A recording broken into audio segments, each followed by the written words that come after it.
है।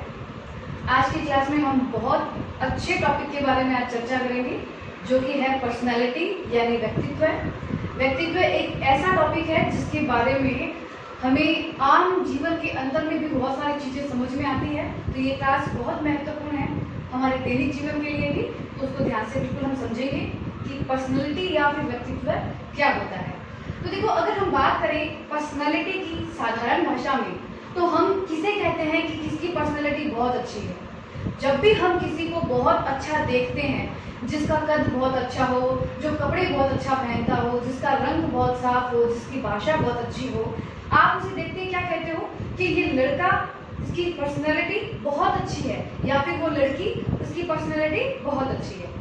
अगर सामान्य बात करेंगे तो पर्सनैलिटी का मतलब हम किससे निकालते हैं?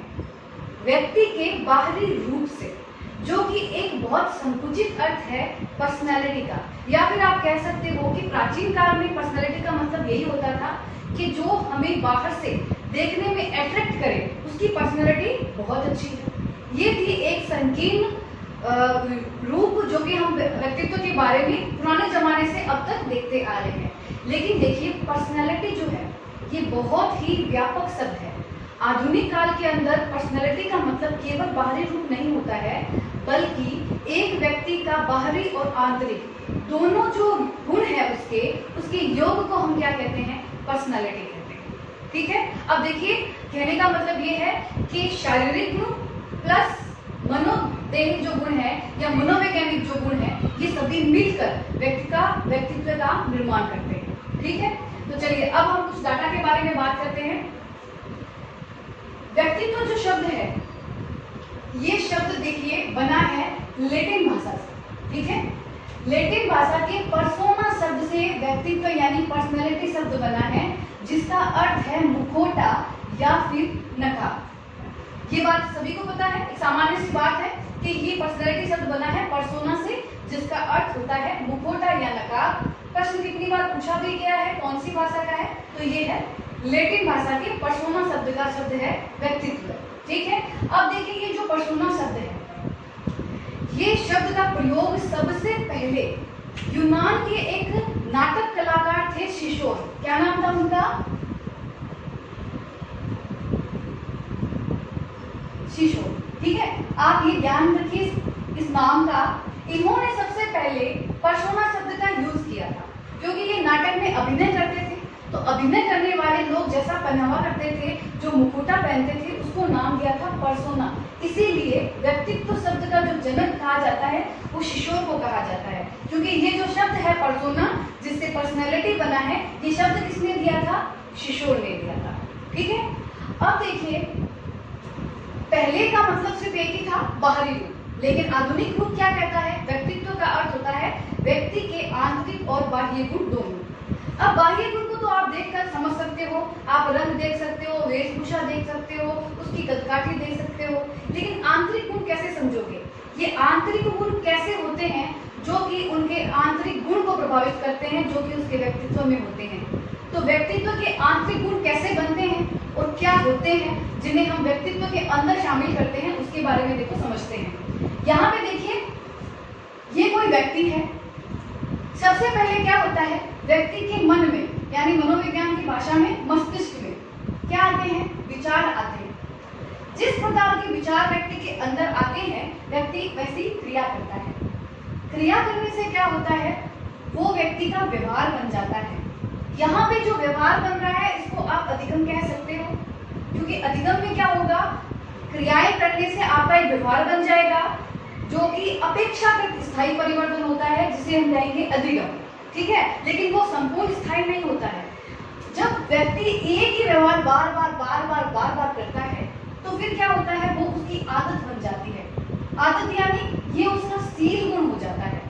अब व्यक्ति को जब भी आप देखोगे, इस शील गुण को, यानी उसकी एक स्थायी आदत को, वो आदतें ही क्या है? वही उसकी आंतरिक गुण है, वही उसका व्यक्तित्व है। यानी जिस व्यवहार को, जिस आदतों को व्यक्ति को आप बार बार करते देखोगे, वही उस व्यक्ति की क्या है? पर्सनैलिटी है। तो ये है व्यक्ति के आंतरिक गुण और बाह्य गुण, हम बात कर ही चुके। तो अगर समग्र रूप में अर्थ समझेंगे हम व्यक्तित्व का, तो उसका अर्थ होता है किसी भी व्यक्ति के बाह्य गुण और आंतरिक गुण के योग को हम क्या कहेंगे, व्यक्तित्व, यानी पर्सनैलिटी। तो अब आपको पर्सनैलिटी वर्ड समझ में आ गया होगा। इसके बारे में कुछ मनोवैज्ञानिक हैं, उन्होंने अपने अपने अलग दृष्टिकोण बताए हैं। तो देखो कुछ दृष्टिकोण के बारे में बात करते हैं। सबसे पहले हम बात करेंगे सामान्य दृष्टिकोण। सामान्य दृष्टिकोण के हिसाब से व्यक्तित्व किसका अच्छा है, जिसका रंग अच्छा है, जिसकी वेशभूषा अच्छी है, जिसकी कदकाठी अच्छी है, उसी को हम क्या कहेंगे, बहुत अच्छा व्यक्तित्व है। लेकिन ये कौन सा दृष्टिकोण है, सामान्य, यानी आम लोग यही बात कहेंगे। अब हम बात करते हैं दार्शनिक दृष्टिकोण। दार्शनिक दृष्टिकोण क्या कहते हैं, जिस व्यक्ति के अंदर संपूर्ण आदर्श दिखाई देंगे वही व्यक्ति का व्यक्तित्व अच्छा होता है। ऐसे कौन मानते हैं, दार्शनिक मानते हैं। ठीक है, समाजशास्त्री के अनुसार व्यक्तित्व क्या है, उनका दृष्टिकोण ये है कि व्यक्तित्व उन गुणों का संगठन है जिसके द्वारा व्यक्ति का स्थान निर्धारित होता है समाज के अंदर। यानी समाज में जैसी स्थिति है, जिन गुण से उसकी अच्छी स्थिति होगी उस व्यक्ति का व्यक्तित्व उतना अच्छा है। ऐसा कौन कहते हैं, समाजशास्त्री कहते हैं। ठीक है, मनोविश्लेषणात्मक जो व्यक्ति है, जिस फ्रायड ने दिया है, उनका दृष्टिकोण क्या है कि इद, ईगो और सुपर ईगो, उनका समन्वय जिस व्यक्ति के अंदर है उसका व्यक्तित्व बहुत अच्छा है। और लास्ट हम बात करेंगे मनोवैज्ञानिक दृष्टिकोण क्या कहता है कि वातावरण और वंशानुकरण, उनका गुणनफल ही क्या है, व्यक्तित्व है। ठीक है, तो ये इतने सारे दृष्टिकोण हैं अलग अलग। आगे इन्होंने अपने हिसाब से व्यक्तित्व के बहुत सारे सिद्धांत दिए हैं, प्रकार बताए हैं, उसकी चर्चा हम नेक्स्ट क्लास में करेंगे। ठीक है, तो ये थे अलग अलग दृष्टिकोण जिसके बारे में हमने बात की। अब चलो हम बात करते हैं कुछ परिभाषाओं के बारे में। पहली परिभाषा देखिए, कैटल ने दी है। कैटल के अनुसार जिसके द्वारा हम भविष्यवाणी कर सकते हैं कि कोई व्यक्ति किस परिस्थिति में क्या करेगा, यही क्या है, उसकी पर्सनैलिटी है। अब देखो, जिसकी आदत हो जाती है, जैसे समझिए किसी की आदत है बहुत गुस्सा करता है, ये उसकी पर्सनैलिटी का पार्ट है। ठीक है, तो हमें पता है उसके साथ अगर ऐसा कुछ व्यवहार किया जाएगा तो वो किस जगह पे आके गुस्सा करेगा, तो हम जानते हैं। तो जो चीजें, जो व्यवहार उसके पर्सनैलिटी को बता देते हैं, वो जो गुण होते हैं उसके अंदर, वही क्या है, उसकी पर्सनैलिटी है। ये कौन कहते हैं, कैटल। अगली देखिए, आलपोर्ट। व्यक्तित्व की सबसे महत्वपूर्ण परिभाषा, कम से कम 49 टाइम्स एग्जाम्स के अंदर पूछी गई है ये परिभाषा। तो ये तो आप लोगों को सभी को याद होनी बिल्कुल जरूरी है, बाकी को भी ध्यान से पढ़िएगा क्योंकि सारी महत्वपूर्ण होती है। लेकिन आलपोर्ट की परिभाषा जो है आपके अलग अलग एग्जाम्स के अंदर कम से कम 49 टाइम इस एक परिभाषा को पूछा गया है। देखिए क्या कहते हैं आलपोर्ट व्यक्तित्व के बारे में, किसी व्यक्ति के मनोशारीरिक, मन यानी हमारा आंतरिक, शारीरिक हमारा देही, ठीक है, तत्व का वह गत्यात्मक संगठन है, यानी जो बदलता रहता है ये संगठन, गुण बदलते रहते हैं, व्यक्ति जैसे जैसे विकास करता है और उसके व्यक्तित्व के अंदर गुण आते जाते हैं, जो वातावरण के साथ उसके प्रभावी समायोजन को निर्धारित करता है। यानी गत्यात्मक का मतलब आपको समझ में आ गया, जो गत्यात्मक संगठन होता है। मनोशारीरिक आपको समझ में आ गया।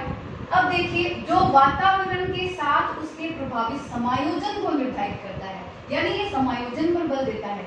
ऐसे गुण, ऐसे मनोशारीरिक गुण जो कि वातावरण के साथ उसके सामंजस्य को निर्धारित करते हैं और जो परिवर्तनशील भी होते हैं, उसी को क्या कहा है, व्यक्तित्व कहा है आलपोर्ट ने। ठीक है, अगली देखिए वाटसन। हम जो कुछ भी करते हैं वही व्यक्तित्व है, यानी हमारी जो आदतें बन जाती है, जो हमारे शील गुण हो जाते हैं, वही क्या है, हमारा व्यक्तित्व है। वैलेंटाइन क्या कहते हैं, जन्मजात और अर्जित प्रवृत्तियों का योग क्या है, व्यक्तित्व है। कुछ हमारे अंदर इनबिल्ट होती है, जब हम जन्म लेते हैं उसके साथ ही होती है, कुछ हम वातावरण से अर्जित करते हैं, उन सभी का समायोजन क्या कहलाता है, व्यक्तित्व कहलाता है। ये किसने कहा है, वैलेंटाइन ने। ठीक है, तो ये थी कुछ महत्वपूर्ण परिभाषाएं, आलपोर्ट की विशेष ध्यान करके पढ़नी है आप लोगों को। अब हम बात करते हैं व्यक्तित्व के पहलू के बारे में। क्या क्या पहलू होते हैं व्यक्तित्व के, तो देखिए 4 पहलू हैं। क्रियात्मक पहलू, सामाजिक पहलू, कारण संबंधी पहलू और अन्य पहलू। ये क्या है, ये व्यक्तित्व के पहलू है। तो पहली बात करते हैं क्रियात्मक पहलू। व्यक्तित्व का क्रियात्मक पहलू कौन सा कहलाता है, जिसके अंदर मानवीय क्रियाएं आती हैं। मतलब भावुकता, विनोद प्रियता, शांति, मानसिक श्रेष्ठता आदि, ये सारी जो चीजें हैं ये व्यक्ति की क्या है, क्रियात्मक पहलू है। ठीक है। दूसरा देखिए सामाजिक पहलू, मानव द्वारा दूसरों पर डाले जाने वाले प्रभाव। किस प्रकार एक व्यक्ति समाज के अंदर एक दूसरे से सामंजस्य स्थापित करते हुए जो प्रभाव डालते हैं वो चीजें आएगी आपकी सामाजिक पहलू के अंदर। कारण संबंधी पहलू देखो क्या होता है, मानव के सामाजिक या असामाजिक कोई भी जो कार्य होते हैं उनके कारणों, ठीक है, उनके कारणों और उनके प्रति लोगों की जो प्रतिक्रिया होती है वो आएगी आपकी कारण संबंधी पहलू में। यानी एक व्यक्ति जैसा व्यवहार करेगा, चाहे वो सामाजिक हो चाहे असामाजिक हो, उसका क्या कारण है, अब वो उसको देखेंगे लोग और अपनी प्रतिक्रिया व्यक्त करेंगे कि देखो ये इंसान अच्छा है और ये बुरा है। किसी चीज को वो पसंद करेंगे, किसी को नापसंद करेंगे, क्योंकि वो जैसा व्यवहार करेगा वैसी प्रतिक्रिया उसको सामने वाले लोग दे देंगे। तो वो आता है आपका कारण संबंधी पहलू। और अंतिम पहलू क्या है, अन्य पहलू। अन्य पहलू में क्या क्या आता है, देखो हमारे जीवन की घटनाओं का हम पे प्रभाव पड़ता है, उससे हमारा व्यक्तित्व एक अलग प्रकार से आप देखोगे। दूसरों पे हमारा प्रभाव, ये भी हमारे व्यक्तित्व का एक भाग है कि हम क्या प्रभाव लोगों पे डालते हैं। हमारी भावना, हमारे विचार, हमारी रुचियां, ये सारी चीजें हमारे व्यक्तित्व को प्रदर्शित करती है। तो ये जितनी भी चीजें हैं ये किसके पहलू है, ये हमारे व्यक्तित्व के पहलू है। ठीक है, इसका स्क्रीनशॉट ये देखते हैं। व्यक्तित्व की विशेषताएं देखिए, ऐसा व्यक्ति जिसका व्यक्तित्व बहुत अच्छा है उसके अंदर क्या क्या गुण देखोगे जिससे हमें ये पता चलता है कि इस व्यक्ति का व्यक्तित्व बहुत अच्छा है। तो देखिए ये निम्न विशेषताएं आप देखोगे एक व्यक्ति के अंदर जो कि एक अच्छे पर्सनालिटी को बताती है। तो देखिए पहले नंबर पे हम बात करते हैं आत्मचेतना। जिस व्यक्ति का व्यक्तित्व बहुत अच्छा होगा आप देखना उसके अंदर आत्मचेतना होगी। आत्मचेतना का मतलब होता है कि वो अपने बारे में आंकलन कर सकता है कि उसके अंदर कौन से गुण है और कौन से अवगुण है। अपनी कमियों और अपनी अच्छाई दोनों को वो पहचानता है। इसको क्या कहते हैं, आत्मचेतना। तो आत्मचेतना होगी उस व्यक्ति में जिसका व्यक्तित्व अच्छा होगा। दूसरा देखिए सामाजिकता। सामाजिकता देखोगे आप ऐसे व्यक्ति के अंदर, ऐसे व्यक्ति हमेशा मिलनसार होंगे, समाज के अंदर एक अच्छा व्यवहार होगा, लोग उन्हें पसंद करेंगे। ये आप देखोगे एक व्यक्ति के अंदर जिसकी पर्सनैलिटी अच्छी होती है। तीसरा देखिए सामंजस्यता या फिर आप इसे समायोजन भी कह सकते हो। ये जो व्यक्ति होते हैं इनके अंदर समायोजन करने की क्षमता बहुत अच्छी होती है, चाहे वो परिवार हो, चाहे उसके साथी संगी हो या समाज में हो, ये सभी के साथ बहुत अच्छी तरीके से समायोजन स्थापित कर लेते हैं। तो समायोजन या सामंजस्यता का गुण मिलेगा आपको अच्छे व्यक्तित्व वाले व्यक्ति के अंदर। अगला देखिए, ये थी तीसरे नंबर। चौथे नंबर बात करेंगे निर्देशित लक्ष्य प्राप्ति। ऐसे जो लोग होते हैं उनके जीवन के लक्ष्य बहुत निर्धारित होते हैं, ये कंफ्यूज स्टेट में नहीं मिलेंगे आपको। इनके फिक्स लक्ष्य होते हैं और उन्हें प्राप्त करने के लिए हमेशा ये कार्यरत आपको मिलेंगे। तो ये प्रवृत्ति किसमें मिलेगी, जिसका व्यक्तित्व अच्छा है। बहुत सारे ऐसे लोग होते हैं जो कंफ्यूज में रहते हैं कि उनका लक्ष्य क्या है, उन्हें काम कैसे करना है, और वो विचलित मिलेंगे आप हमेशा। तो उनका व्यक्तित्व अच्छा नहीं माना जाता। उसी व्यक्ति का अच्छा व्यक्तित्व होता है जिसके लक्ष्य निर्धारित है, उन्हीं लक्ष्यों को पूरा करने के लिए छोटे छोटे उद्देश्य बनाता है और वो अपने लक्ष्य को प्राप्त करते हैं। तो ये गुण किसके अंदर मिलेगा, जिसका व्यक्तित्व बहुत अच्छा होता है। तो एक अच्छे व्यक्तित्व की विशेषता है निर्देशित लक्ष्य प्राप्ति करना। अगली देखिए विकास की निरंतरता। ऐसे जो लोग हैं वो हमेशा विकास करते रहते हैं। कारण क्या होता है, व्यक्तित्व का मतलब होता है उसके अंदर बाहरी और आंतरिक दोनों गुण का समायोजन हम क्या कह रहे हैं, व्यक्तित्व। तो जिसके अंदर ये गुण होता है वो व्यक्ति निरंतर प्रकाश करते रहेंगे। तो देखिए ऐसे व्यक्ति का विकास हमेशा कुछ ना कुछ जीवन भर होता जाएगा। तो विकास की निरंतरता देखोगे ऐसे व्यक्तियों के अंदर जिनकी पर्सनैलिटी अच्छी होती है। ठीक है, अगला देखिए एकता व एकीकरण। इसके दोनों जो पक्ष है आंतरिक और बाह्य, इनके मध्य आपको क्या मिलेगा, एकीकरण मिलेगा।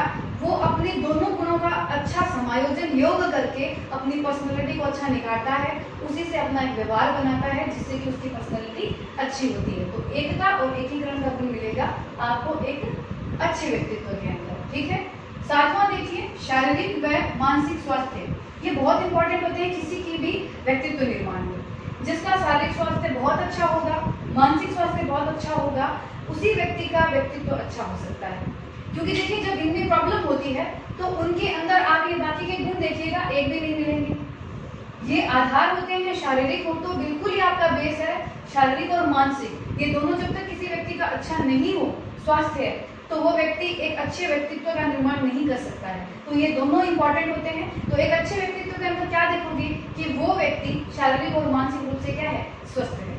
ठीक है, अगला देखिए 8वां पॉइंट है दृढ़ इच्छा शक्ति। ऐसे लोगों में दृढ़ इच्छा शक्ति होती है, इन्हें अलग से किसी और मोटिवेशन की जरूरत नहीं होती है, अंदर इनके क्या होती है, एक बहुत दृढ़ इच्छा शक्ति, एक जुनून होता है जीवन में कुछ करने का, अपने व्यक्तित्व को निखारने का और बेहतर करने का। तो दृढ़ इच्छा शक्ति जो गुण है वो मिलता है अच्छी पर्सनालिटी के अंदर।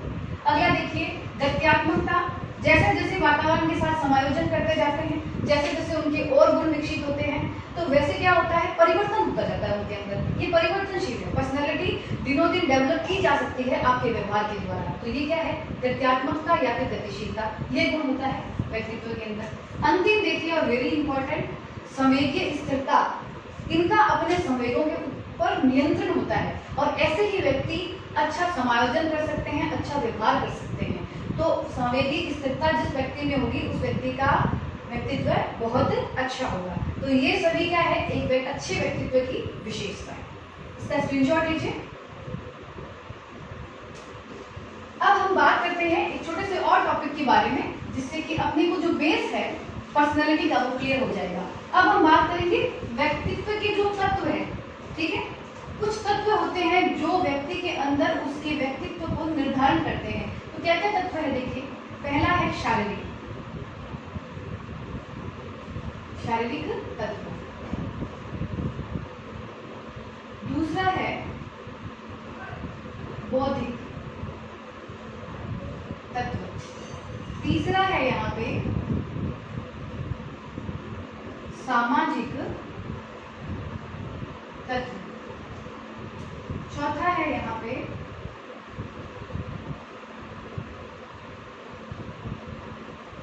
संकल्पनात्मक